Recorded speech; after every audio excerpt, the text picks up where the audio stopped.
understand. We got faith seeking wisdom, faith seeking understanding. Why don't you come get some? Faith seeking understand. We got faith seeking wisdom, faith seeking understanding. Why don't you come get some?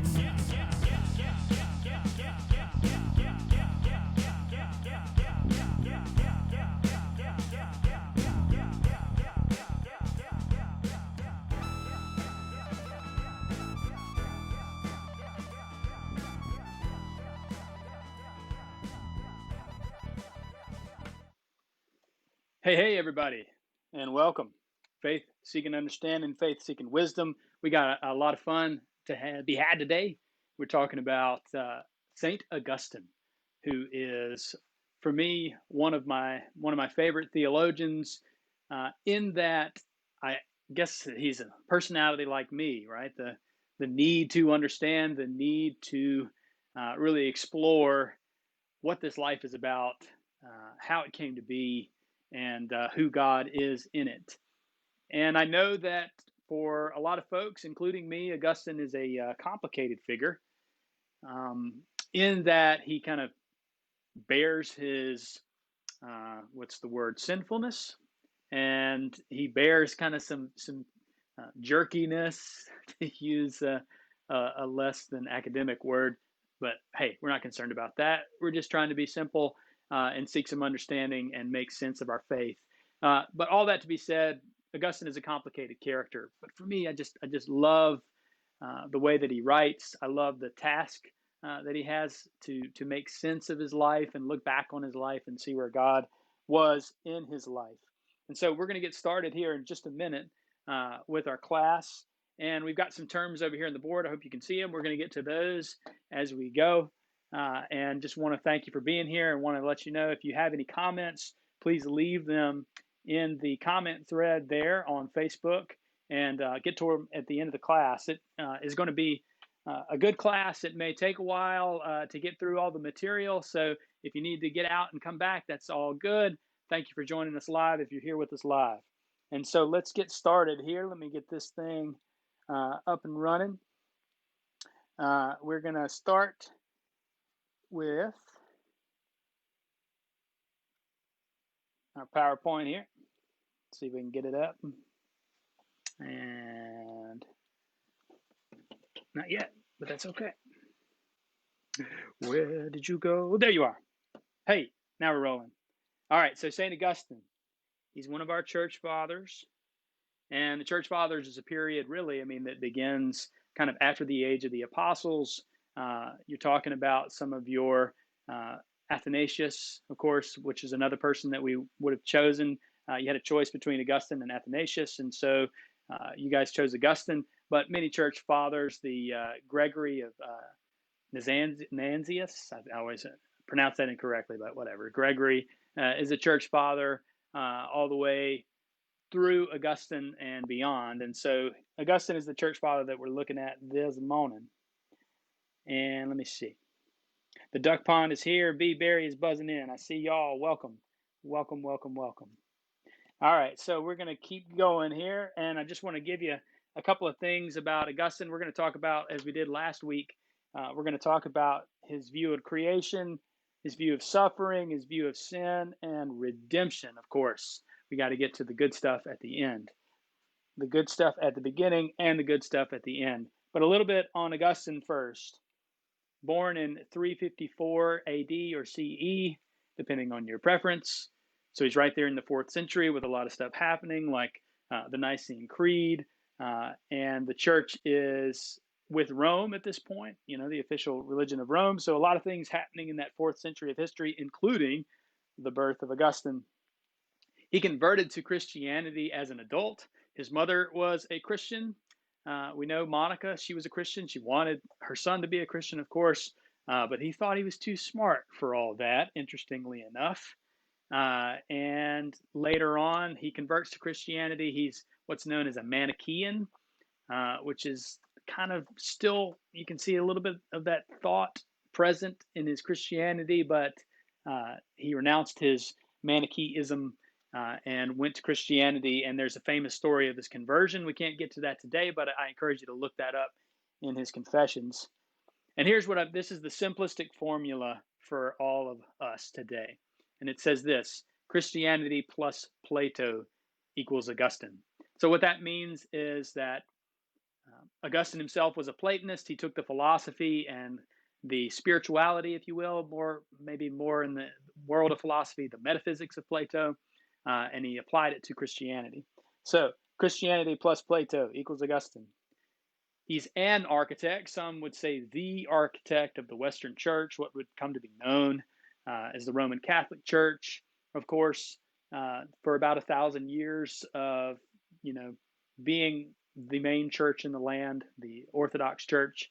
And Augustine kind of gives us classic spirituality, as we'll see when we get into this, the classic spirituality of the Western Church. An architect, some would say the architect. All right. Let's go through a couple of his major works. Of course, the first one that comes to mind is the book Confessions. This book is amazing. And I just want to say, there's all of Augustine in this kind of autobiographical sketch of his life. And it's a great, great spiritual practice. This going back, writing about moments in your past and asking the question, even if you weren't a believer then, you're a believer now, asking where God, and this is where God was in Augustine's life. Right? So he wasn't a believer in those days. He's looking back now as a believer, asking where God was. And the results are just some beautiful, beautiful language and a beautiful account of a soul reaching out for understanding and God. So, Confessions, really great stuff. On the Trinity, De Trinitas, is another great work that is seeking not to completely understand the Trinity. In fact, that's kind of the point, is it can't be understood or completely known, but the attempt to say what God might be like is enough for Augustine to try chapter after chapter to get there.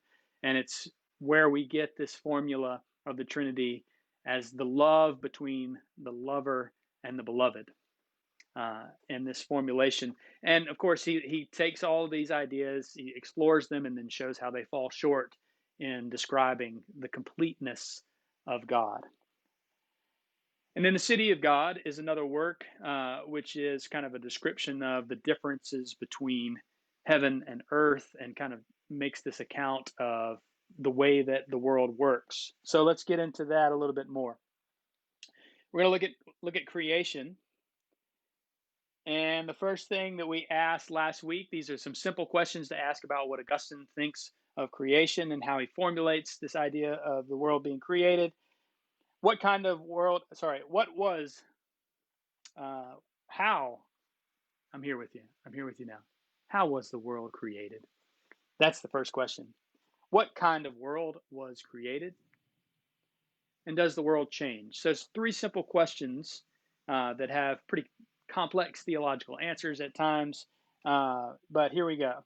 So the first one is, how was the world created? So we're going to dig into this time around with some quotes from Augustine. So I'm going to read along and invite you to read along with me as it appears on your screen.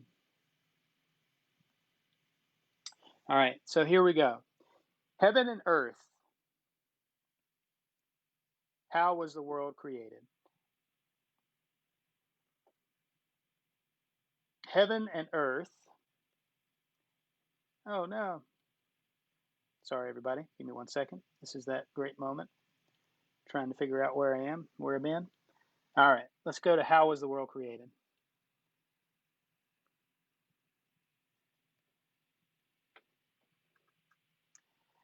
Heaven and earth proclaim that they did not make themselves. Here we go. We are because we have been made.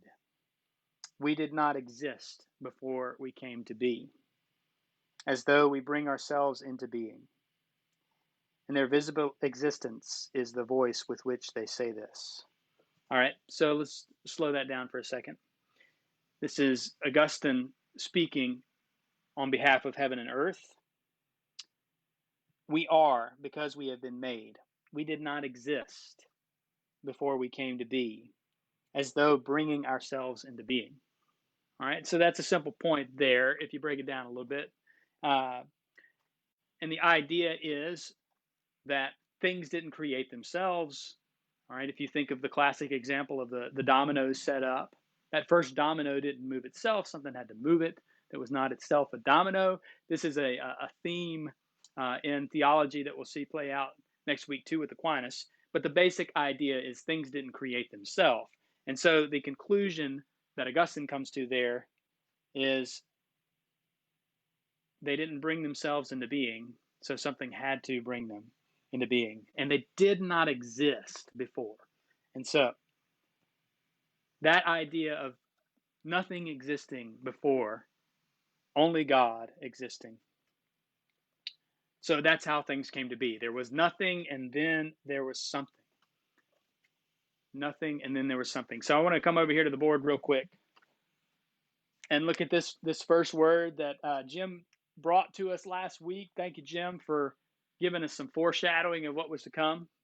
Ex nihilo. All right? This idea that creation came out of nothing. Right? Creation didn't make itself. There was nothing there, and then God created, and there was something. It's similar to what scientists, you could say, similar to what scientists say about the Big Bang. There was some kind of event, singularity out of that. The whole thing came into being. So, ex nihilo. This is Augustine's idea of how things came to be. All right. So, let's get to the next question.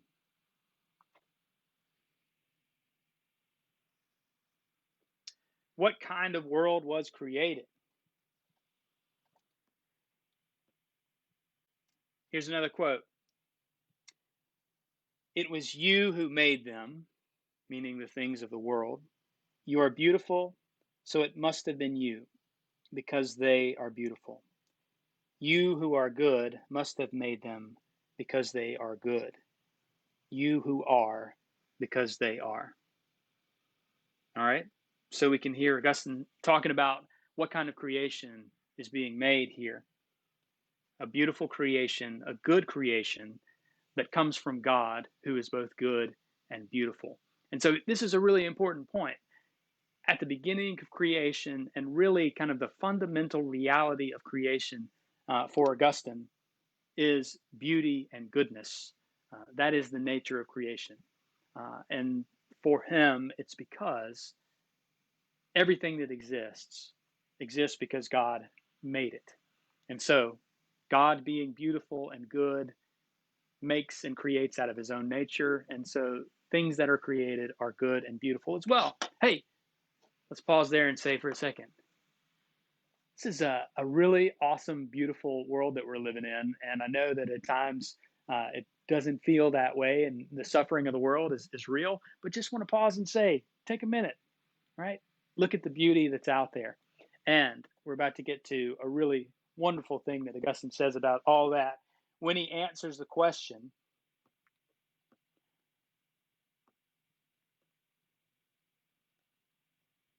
what kind of world was created? Check out this. Check out this. This is a further answer. Every creature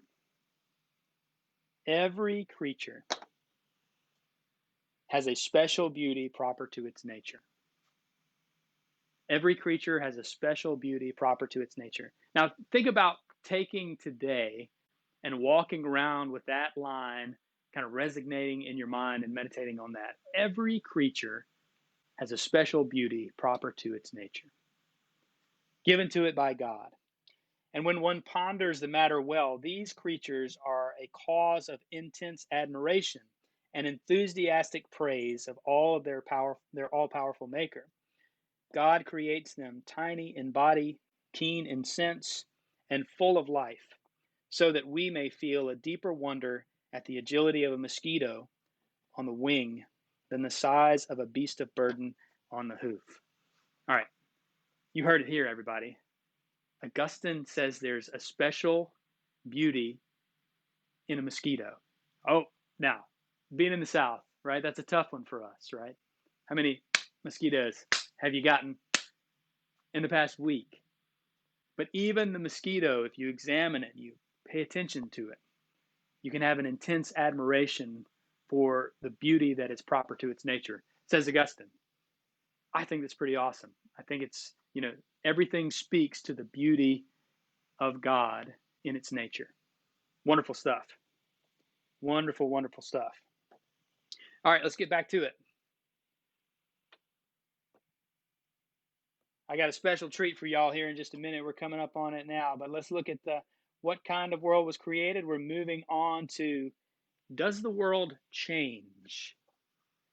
So the question here is if the world is static, or created good and just stays good, or is there change in the world? Is there some kind of flux that makes it good and difficult and a struggle? Of course, we know the answer to that, but here's what Augustine will say about the change in the world.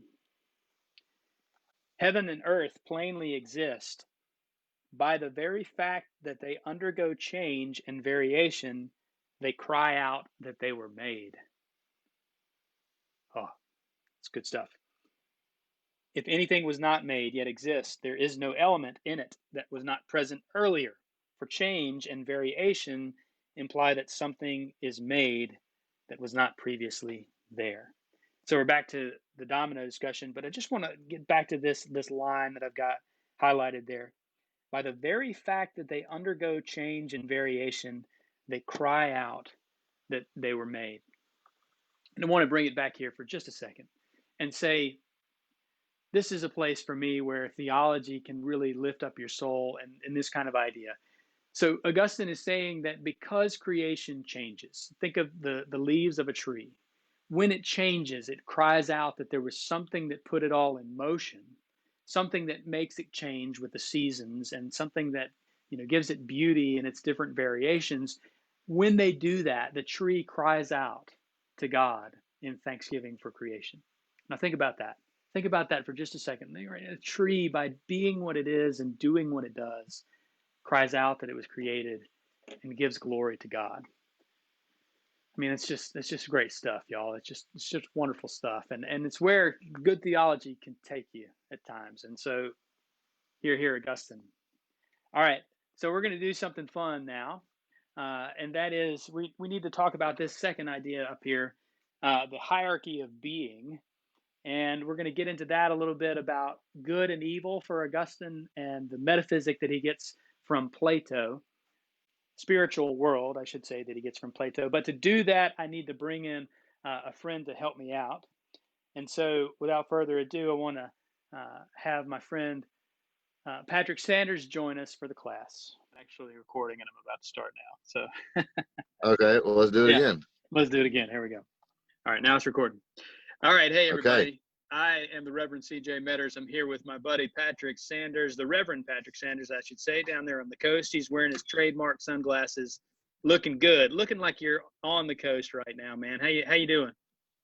I'm good. I'm sorry about the setting. I'm sitting in the parking lot of the Rusty Pelican in Long Beach, where I just finished having steak and eggs with our dean of our convocation, the Reverend Stephen Kidd. Yeah, is he doing all right? Which is why he's doing very good, man. He's really, he's rocking being the dean. He's taking care of us, which is really awesome. That's why I was a few minutes late. Yeah, no problem. So, hey, Pat, can you tell us what church you're at and tell us what you're up to these days in your ministry? Yeah. So I'm the rector at St. Peter's by the Sea in Gulfport, Mississippi.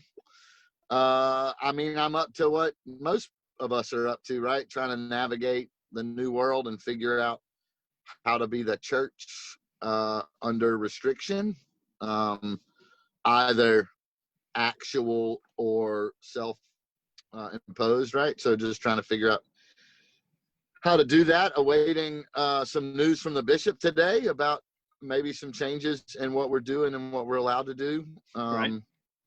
And always looking forward to trying to navigate new rules. But I'm sort of excited to move and do whatever we can do to be the church. But St. Peter's killing it. We're doing outdoor services.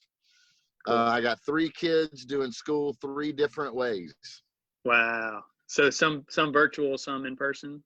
Is that and what some it is? hybrid, right? Okay. So right. I got a hybrid kid, and then Sky, my oldest, is a sophomore in high school, and she has been in person, then quarantined because the choir director got sick. Oh no. Yeah.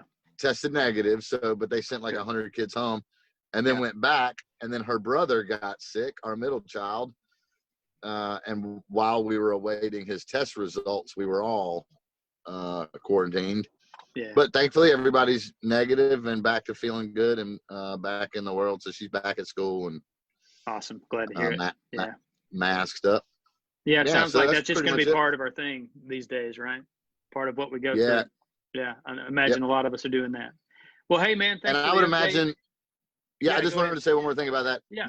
I would imagine you feel this way too, that without Rebecca, you couldn't do it. And without Jennifer, I mean, really just trying to do it as a team is really helpful. And she's sort of killing the flexible mom. You know, she's just being really amazing and movable. Awesome. So work together, folks. Work together. No doubt about that. No doubt about that. Yeah, lay it All on right, me. brother. Yeah, well, look, we're gonna talk a little bit about St. Augustine this morning.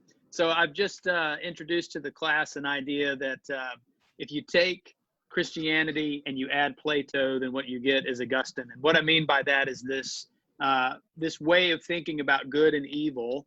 And the fancy term for it is called the hierarchy of being. And so what that means is that as you go up, beings are greater, and up at the highest there's God.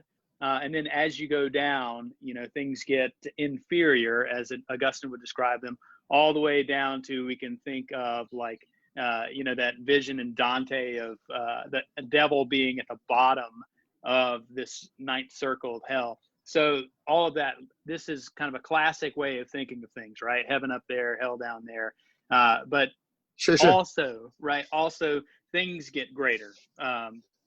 Created things get greater as they go toward God.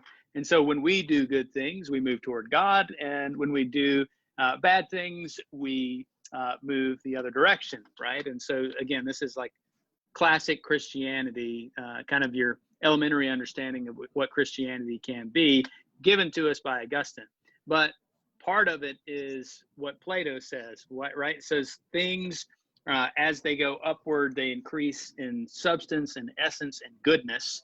And that is because everything that we see here on earth has a form in heaven. So, for example, you like chicken wings, I know, right? Very, very much so. Can you just tell me a little bit about your love for chicken wings? How would you describe your love for chicken wings? Choosy. Like I'm very particular about my chicken wings. I like them a particular way, and I love them so much that I'm often very disappointed in them. Because I don't know that I was having trouble understanding what you were going to ask, because you've said this before. You gave me a heads up about we were going to be talking about Augustine and chicken wings, and I was like, I don't know where he's going to go. But now I'm describing my relationship with chicken wings, and now I'm starting to see. You're seeing it. You're starting to see it. Good. Yeah. So like I'm going to use the word reverence very lightly, but I don't know that people have the right reverence. Like, they should be baked and then flash fried. They should be hard to eat. They're so spicy, crispy on the outside, juicy on the inside. They should also be smaller, right? Like big chicken wings are stupid. And so they should be sort of like the perfect size and the perfect flavor and the perfect texture. Yeah. Good. But can I stop you there for a second? Can I stop you there for a second? Yeah, go. Just say, like, what you're doing there would be, for somebody that follows Plato and this idea, you're describing to us what it might be like to have a chicken wing in heaven, right? Or what the perfect form of a chicken wing might be. So, maybe rarely on earth we can encounter a chicken wing that has all of those things, and you can probably give us a good recommendation. But we can imagine, we can use our brains and ideas to try to come up with what is the form of a perfect chicken wing, and you're getting us there. And I would wonder too, I would wonder too if you could add things onto, like describing the flavor, the texture, the size, all those kind of things. But you could say something like a chicken wing that was excellent in nutrition, right? I mean, Oh, right. right. It may not be something that you could describe here on Earth, but you could imagine something that had like the nutrition of a vegetable, yet was as delicious as the best chicken wing you've ever, right? So in that way, we're kind of moving beyond what we've experienced here on Earth to, the perfect form of a chicken wing, if you will. So, Oh, yeah. but go ahead, keep going if you feel like you need to describe more that perfect chicken wing. No, I mean, I can just tell you where to get them, but they're not good for you. Right. So, hang on. Do you still see me? I lost you for a second. There you are. Yeah. Yeah. I'm on my phone and my organist was calling me, but I had to block him. I don't know that there's I don't know there's obviously there's not a chicken wing that's good for you. At least not in the way that I like them. But Murky Waters in downtown Gulfport, Mississippi, and Central Barbecue's Jerk Wings in Memphis, Tennessee, are on the planet Earth as good as they get. Oh, that's quite a claim. So under heaven, those two places just over the top of Mississippi and at the rock bottom of Mississippi are, I love it. The best chicken wing. Yes. On earth as it is in heaven, right? And when it comes to chicken wing, right? That's awesome. Yeah. I wish they were better for you, but yeah. Yeah. So, but yeah. All right. So get me into what that has to do with Augustine. Yeah. Go ahead. What'd you say? Yeah. So and we're getting at this idea, right? So that this is a wonderful phrase that I'm going to use in class today. Augustine says that everything in creation has a special beauty proper to its nature. And so what that means is, right, every chicken wing is beautiful in some way as it relates to that perfect chicken wing in heaven, right? So it has this beauty that's given to it. It's given to it by, for human beings, we're given our beauty by having souls, by being beautiful creatures in our ability to co-create with God, and in all the many ways we could say that we are beautiful. But all of that stuff points to a nature for Augustine that is given to us by our Creator and that is perfected in heaven, if you will. And so when we do good things, we grow toward heaven, we grow toward that essential nature that we have. And so I just want to pause here, and I know we've got into a little bit of a debate last week about how kind of simple that is, and how it doesn't account for context of individuals' lives and what people may be going through. Just to say, hey, it's easy for us to either be good or bad, and we should choose to be good and for our souls to grow, or if we don't, then we're obviously, doing bad stuff, and, just the simple kind of choice of good and bad that this idea presents. So I'll let you talk about that a little bit more. Yeah.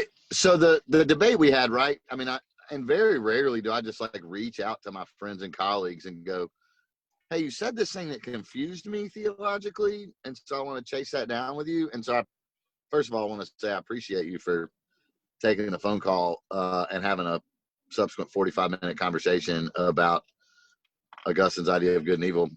Sure. But I think that we also get bogged down, and I think Christians and any really ethical group or religious institution has done this, that we get bogged down in like a thing is either bad or good. Right. When a thing can be good sometimes and bad the others. Right. But the thing that I was sort of questioning or curious about a statement you made was that, and you were quoting Augustine, I get it, but is that a bad thing doesn't point to anything better. Right. And I'm not there yet, because and you sent me some quotes from Confessions that have sort of haunted me, particularly I didn't mean to do that.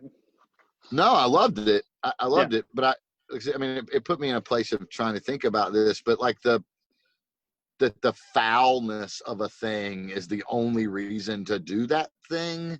Right. The enjoyment or And, pleasure in the foulness of it. Right. yeah, and I was like, man, I'm a pretty sinful person. So are you. So is everybody I know. And I don't know that the sins that I've committed or that I've, witnessed other people or that we pronounce absolution over are done just for the foulness or the bitterness of it. That's what they get the enjoyment. There's something there, right? That points to something perhaps that we can't see. And that's why I said it was too simplistic, because we are assuming that we know everything about a thing to say it is either 100% bad or 100% good. Now, let's take some things off the table, right? Right. Profound injustice, child abuse. I mean, there Right. are obviously clear wrongs. Right. Yeah, I think there are things that I don't want to say easy to judge, but there are things that are just like, yeah, that we're never going to get to a place. Like, for example, this is what I was thinking about last night when I was doing a little bit of head prep for this, that there are things that the church has moved on that are counterintuitive to who we were 1,000 years ago, right? We've changed how we view marriage and divorce. We've got, in the modern church, we have some grace for that. It's not taboo. It's not terrible. It's not sinful. It ought to be done reverently and with thought and care. But divorce in and of itself is not bad. Right. Human sexuality, the way that we view human sexuality, or the way that we view a lot anything. Thanks to Augustine there. Like, Augustine has done a lot to damage a Christian view of human sexuality. We can say that. Yeah, right. So, and the church, we've grown. And so I think the reason that it resonated with me, what you said, and in a good way, I mean, it put me in a place where I was thinking through some things, but it just seems dangerous, right, to give people the rope to hang their actions on, or the actions of other people. That if I look at a thing and say, because it's that thing, it's bad and doesn't point to anything holy, when actually that thing, given its context, circumstance, what's the relationship, who's the person doing it, what's their intent. And what I landed on last night, and then I'll turn it back over to you, but what I landed on last night, and I don't know that even Augustine would disagree with this, is that intent is everything. Yeah. Right? Like, if my intention is to serve myself, regardless if the pleasure comes from the bitterness or not, if the goal is my own pleasure and satisfaction, with complete and utter disregard for how that impacts other people, then that makes a thing point to something lower in that hierarchy of being, right? Yeah. So that's and I think that's consistent with Augustine, because he would say, at least here's my scholarly way of saying this. In my reading of Augustine, that makes sense, because he talks about it, as we have in the church before, as a turning away from God to the self and to, just creation in general for selfish purposes. And so you think of the classic example of, the Garden of Eden, turning away from the good tree and turning to the bad tree. And so I think Augustine would say that that's true. And then I would also say that Augustine, as much as there seems to be this clear, when you do something evil, it's just for the sake of evil and there's nothing good about it. I think that in other places, he'll say things like, because things exist at all, they have some degree of goodness left in them. So for him, even, the devil existing in hell is better than, the devil not existing at all. And so everything that exists has some degree of goodness left in it. And so when he would say, what is that evil act? It points for him to the nothingness of evil, but there's still the person doing it. There's still the soul involved. There's still a lot of goodness left. It's just in the act itself, as I said in that quote, there's nothing there for him. And so, I would say that he still retains some goodness even though there's times when it feels like he's denying that goodness, but for the most part, it's there. So yeah, you know what this reminds me of, man? This is going to be a very off the wall reference, but so there's this thing in Dungeons and Dragons when it was only a matter of when time before Dungeons and Dragons came out. Got it. yeah. So when you die, we've just wrapped up this huge pirate campaign that was being run by our dean, and we're about to launch into another one. But when you die, and I didn't get into this until my 40s, right? But it's a very cool escape. But when you die in the game, if it, you know, as long as you haven't died too much, but you've lost all your points, you're down to 0 or a little less. Yeah, you're still healable. And nice. so I, you know, there's always a chance, even should you be dead. And so what that sort of like a person existing, as long as there is just an atom, right? You know, atom, as long as there's an atom for God to redeem. You know, it looks like you could use redeemable. Adam there, ADAM as well. I like that. You could play off that, but I hear you. Yeah. And so I think that and what a great thing for people to know, right? That no matter how bad it gets or how dark it gets or how, you know, how desperate you might become, that there's no shadow under which you can hide from the redemptive and restorative and refreshing love of God, right? Oh man, that is it, dude. That is exactly it. Thank you, brother. Thank you for that. Thank you. Well, thank you for helping me write my noon sermon. There you go, dude. I love it. This is great. This is the places where we land like this for me are the reason for doing all of this in the first place. So I got to cut it short, man, because I gotta get it going on here. And I love you, brother. And I love you too. Here. Enjoy your Facebook Live. Yeah, I'm going to tune in at 10. So I'll tune in. Yeah. All right. Sounds good. Peace. All right. Love you big. Love you. Peace. All right. We're back. Thanks to Patrick Sanders for that wonderful time and interview and a lot of deep wisdom coming from Pat there.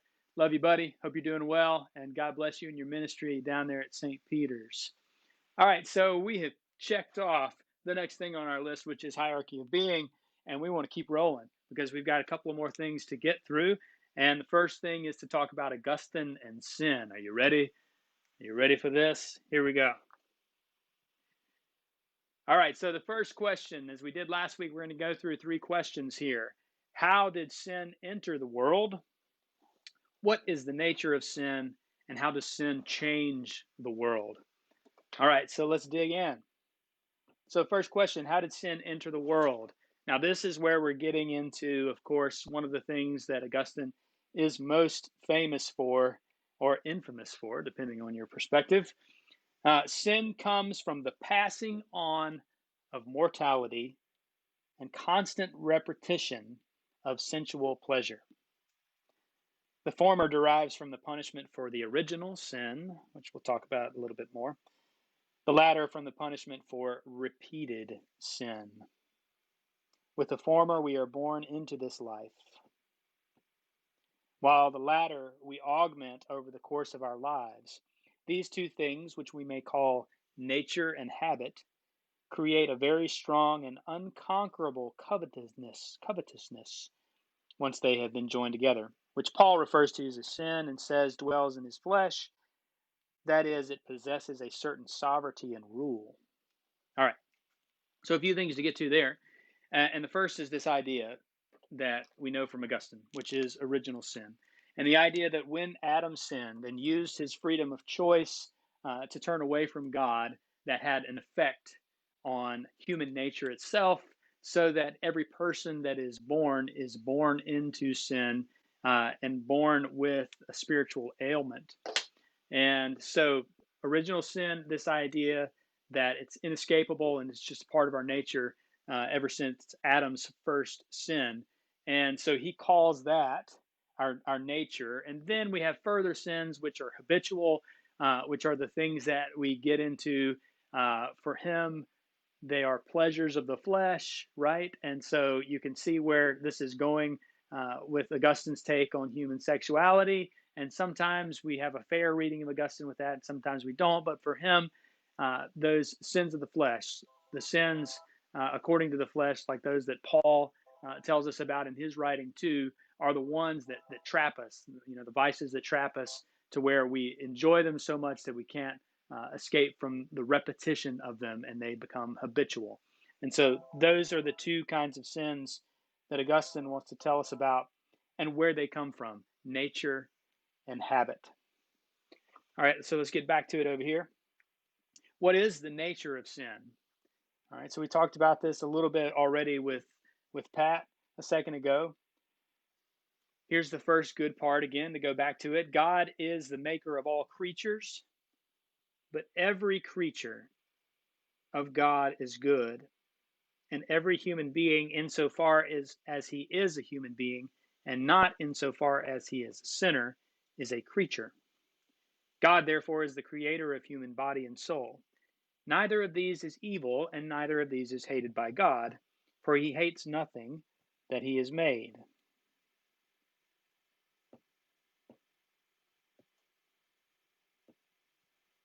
The soul, however, is more excellent than the body.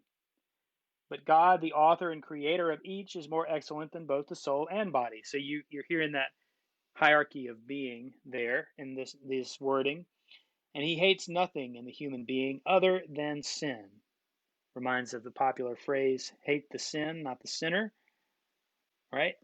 And then the last part of this quote, sin, however, is a disorder and a perversion in the human being. That is a turning away from the Creator, who is more excellent, and a turning to created things, which are inferior. So again, it's movement up in that hierarchy of being, up and down, and that essential thing he says there, a disorder and a perversion of the human being.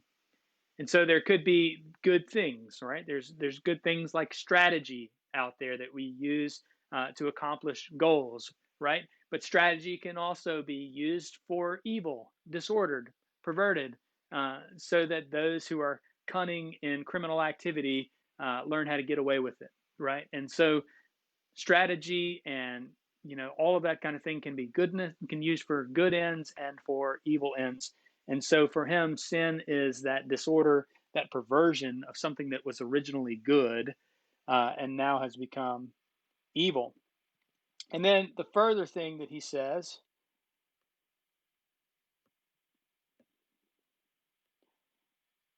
about the nature of sin, everything that exists is good then, and so evil, the source of which I was seeking, cannot be a substance, because if it were, it would be good. So this goes back to the idea that everything that exists has a substance. Everything that exists retains a little bit of goodness. And so even the devil in hell is good insofar as he exists and has being and has substance. And so everything that exists is good. Then what does not exist is evil. So things that are without substance, nothingness for Augustine, is evil. And we'll come back to that idea. Remember, ex nihilo, things created out of nothing. So if things return to nothingness, then that's the greatest evil for Augustine in this idea, this metaphysic, this spiritual world for Augustine. So evil has no substance. Evil is the absence and lack of substance. And so that's one way of thinking about good and evil. And we're going to get on to here the next thing and keep rolling. If I can make my PowerPoint work, which it does not seem that it wants to. How does sin change the world? Here we go. Human nature was in the beginning created blameless and without any defect. But that human nature in which each of us is born, because of Adam, now needs a physician, because it is not in good health. All right, and so the idea here, again, there was a human nature that was created originally by God. It was good because of the original sin of Adam. Now every human being that is born into sin and born with poor spiritual and physical health, in that there is suffering and in that the soul is in need of a remedy, now needs a physician, right? And so that's how sin changed the world. In particular, the original sin of Adam. That's from Nature and Grace, Augustine's writing on nature and grace. I've got those citations listed down there. I know they're not coming up as I'd like them to here in my PowerPoint, but we'll work on that for next week. How does sin change the world? Second answer to this question from another quote. For nothing remains of the first nature of humankind, if you remember, the original created nature, but the punishment of sin, through which mortality itself has become a kind of second nature. And it is from this that the grace of the Creator frees those who have submitted to Him through faith. All right, so let's look at this idea a little bit more closely. So there was a first nature, right? There was a first nature, and that original nature is Adam and Eve in the garden. The goodness of man is known, and the relationship between God and man is wonderful and as it is intended to be by God. Then Adam sins, Eve sins. There's this disorder and perversion of that relationship through sin. And the consequence is that humans have a second nature, for Augustine. And that means that human beings are capable of now suffering and pain and death. Right? That has entered into the equation now in this second nature. So this goes on to describe the change that has occurred. We're in need of a physician because we are mortal.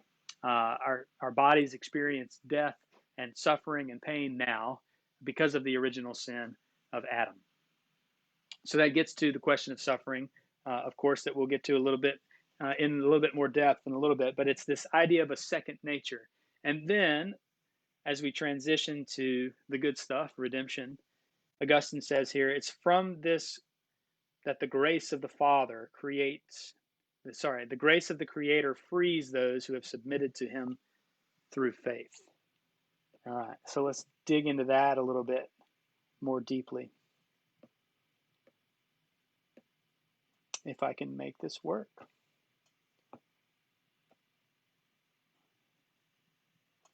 Let's try it that way.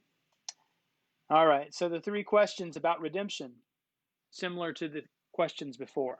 How did redemption enter the world? What is the nature of redemption? And how does redemption change the world? So, as the remedy, the physician comes in, of course, in the person of Jesus Christ, the Savior. How does redemption change the world, and how does it enter into the world? So let's get to those questions individually with some quotes from Augustine. How did redemption enter the world? God's grace is not given in accordance with our merits. Final perseverance is not given except by Him who had predestined for us His kingdom and His glory. All right, so you hear the word predestined. Don't get too bogged down in that yet. But the first part there, God's grace is not given in accordance with our merits. So we're talking here a little bit about this last subject, grace and nature. And the highlight of which I want to say is this word here for Augustine. You can see it, grace, the grace of God. And so for Augustine, grace is the response, grace is the remedy, grace is the redeeming quality. And as you saw, we were in need of a physician. There's nothing that we can do on our own by our own merits. And Augustine has a debate with a guy named Pelagius, Pelagius believes that through human action and free will, we can, by our own merit, do good and secure our redemption, right? And so this has been a debate in the church about works and faith that continues on to the Reformation. It was there with Augustine in the beginning in his conversations and arguments against Pelagius. And so he says that there's nothing we can do on our own that through our merit makes us good again or gives us the remedy that we need in our body and our soul. And so we completely depend on the grace of God to do that. And so that's how it enters into the world, God's gift of grace, a free gift of grace that is not based on anything we've done and could never be based on anything that we have done. All right, let's keep going. What is the nature of redemption? So we're getting into the nature of that grace here. This is the grace of God through Jesus Christ our Lord, by which he makes us righteous with his own righteousness, not with ours, so that it is our true righteousness that comes to us from him.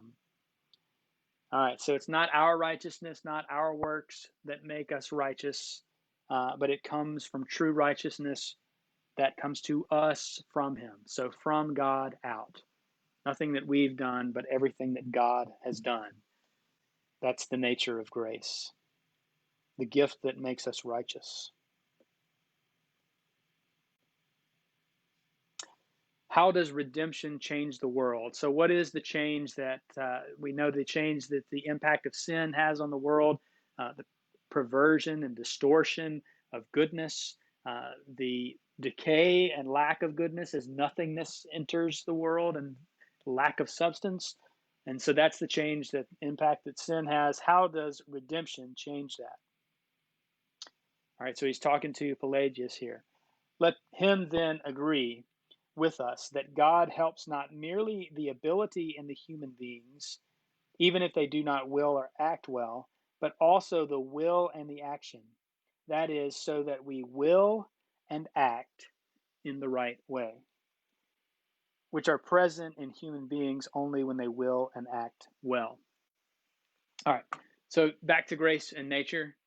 So our nature is so damaged that our will, for Augustine, is paralyzed. We are unable, even if we wanted to will to do the good, we are unable to.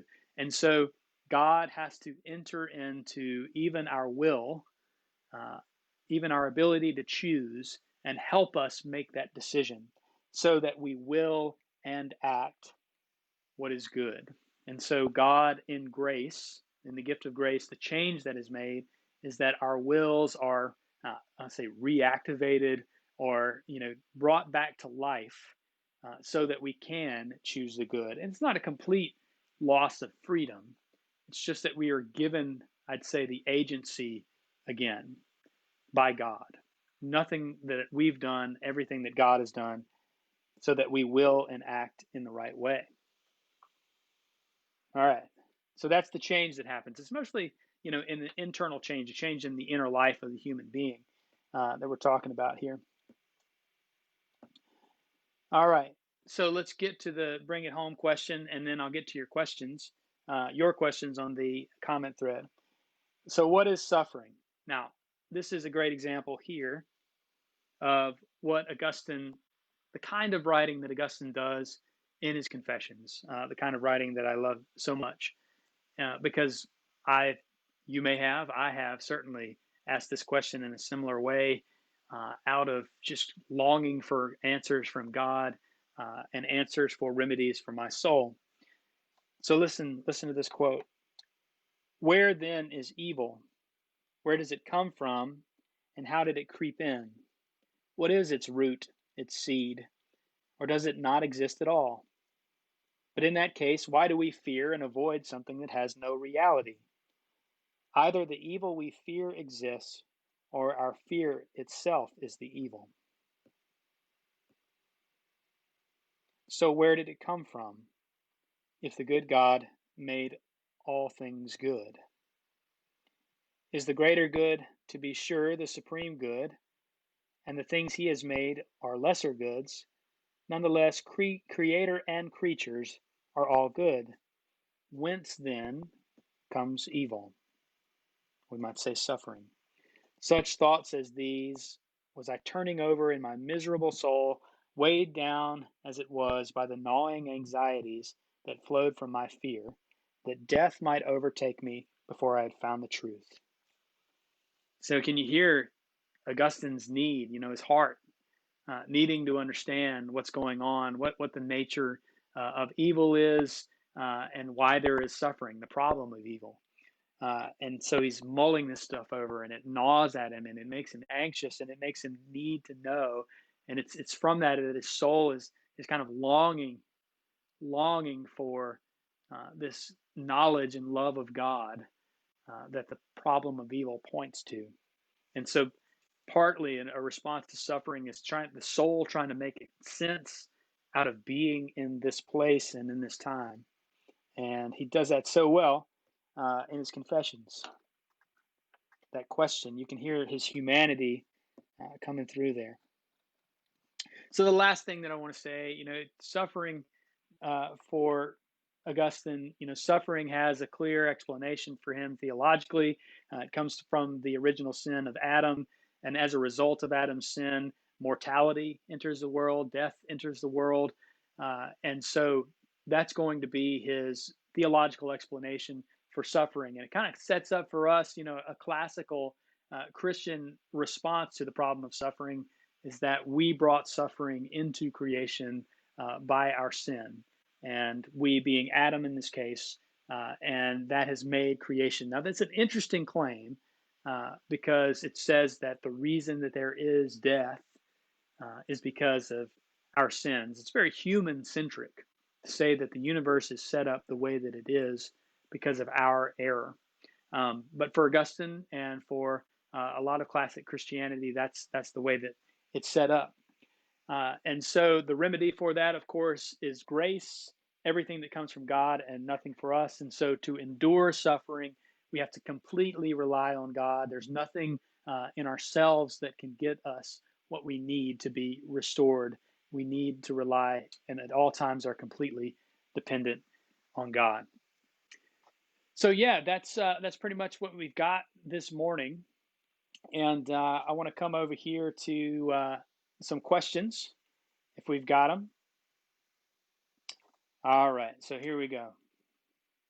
I'm going to work my way backward up the comment thread.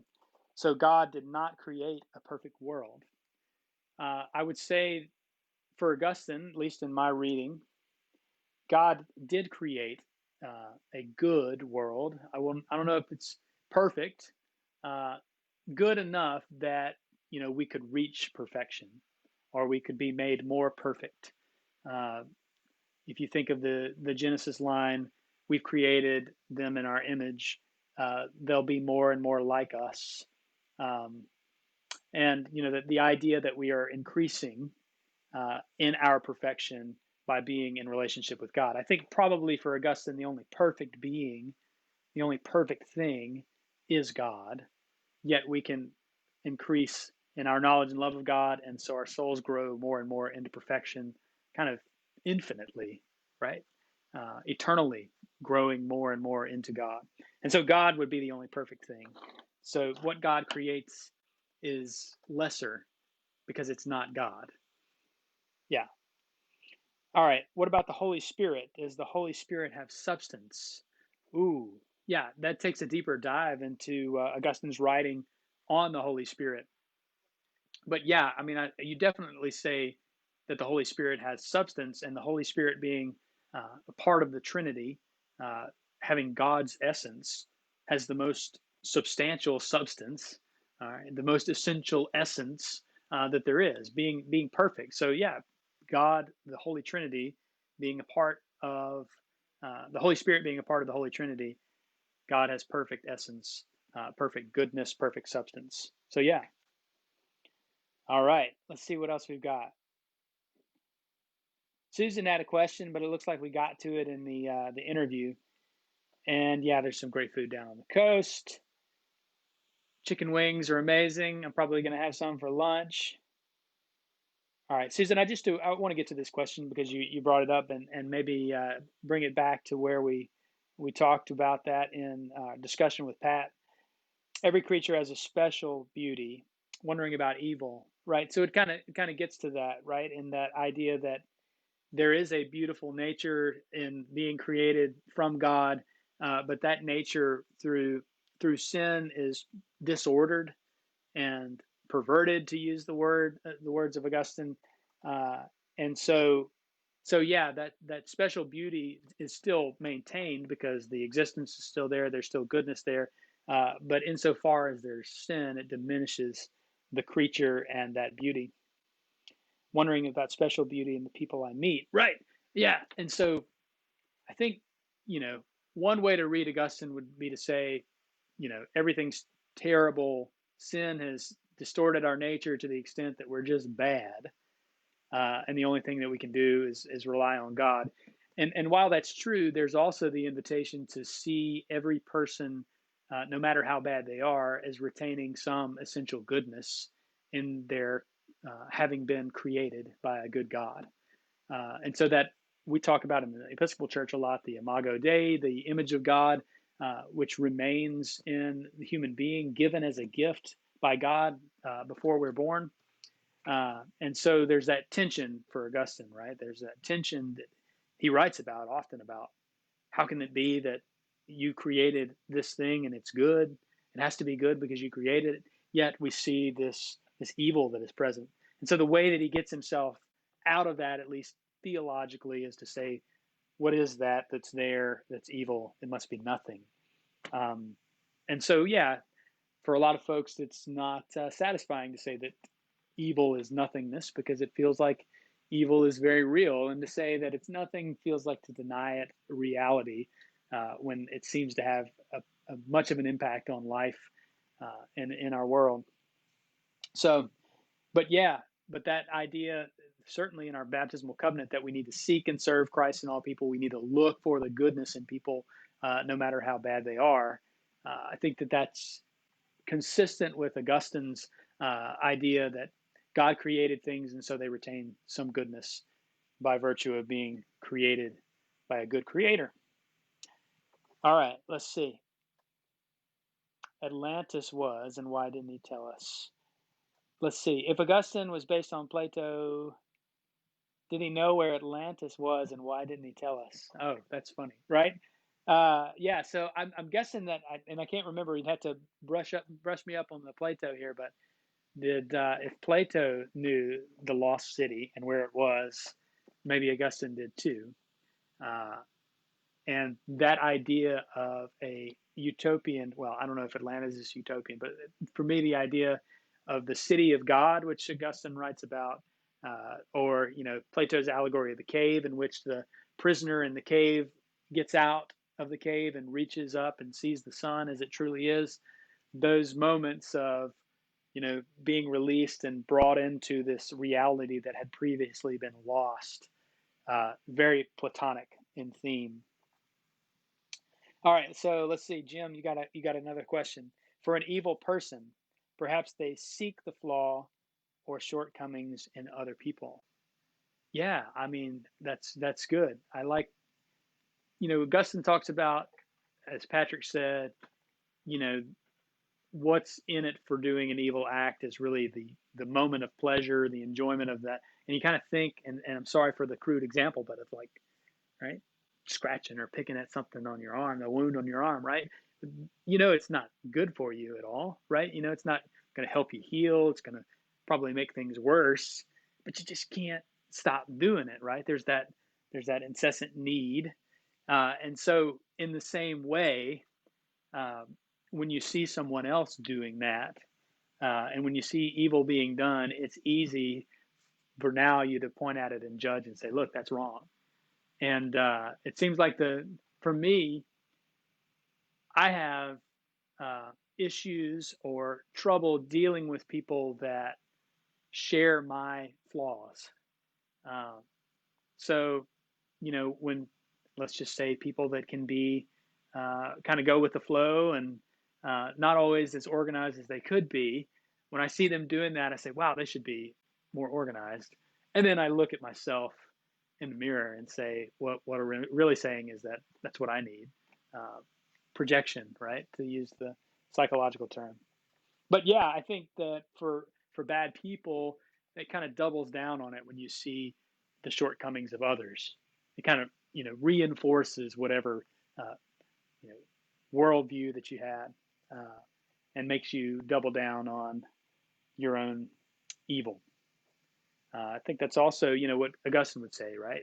that what was the term that he used? You know, the habitual nature, right? Needing to do it over and over again. All right. So before we leave today, I want to give you all just a little bit of homework, and I want to say I've got 8 people that have stuck around, and I want to thank you for being here for a long time today.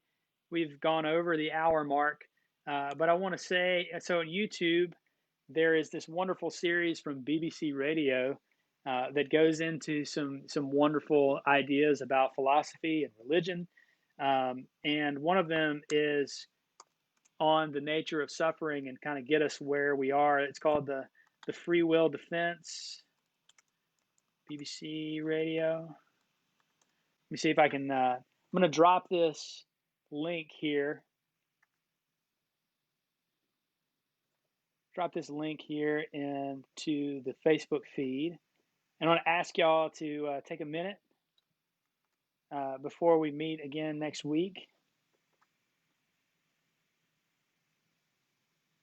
And go check out this video. It is it's really great and a good example of how we can think about the problem of evil, and it kind of goes through it in a very straightforward way and uses illustrations. And I want to get you to take a minute to watch it, and maybe we can discuss it next time around. All right. All right. So I think that's Rick. Let's see. I cannot wait until we truly meet and discuss theology face to face. My opinion is theology is hard, God is easy. Yeah. So theology can be maybe unnecessarily complex, and certainly in its writing and its density, at times difficult to comprehend. And you say, what is all this worth? And I think that for me, there's moments like when I read, something from Augustine that says something like the phrase today, every creature has a special beauty proper to its nature. Like, that's something that I can carry with me and meditate on through the day.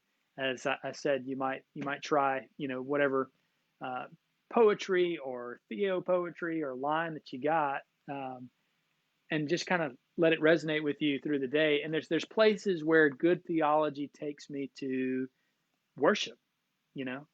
It takes me to the lifting up of my soul. And so I think that, it can be complex and unnecessary in its endeavor, but there's times when good theology just hits you and does some good for your heart. Faith seeking understanding, right? The increase of faith. Start with faith, the move of the heart, let the head catch up. And I think that, that's Augustine's line, and Augustine is good at helping us catch up. Letting the head catch up to the heart. All right. So check out that link. I'll post it elsewhere in the Cantor to give you a chance to look at it next week. Thank you for joining us today. I hope you enjoyed the conversation with me and Patrick. Hope to have more interviews in the future. And every week we'll get a little bit better at doing this. So appreciate you. Love you. Go in peace to love and serve the Lord.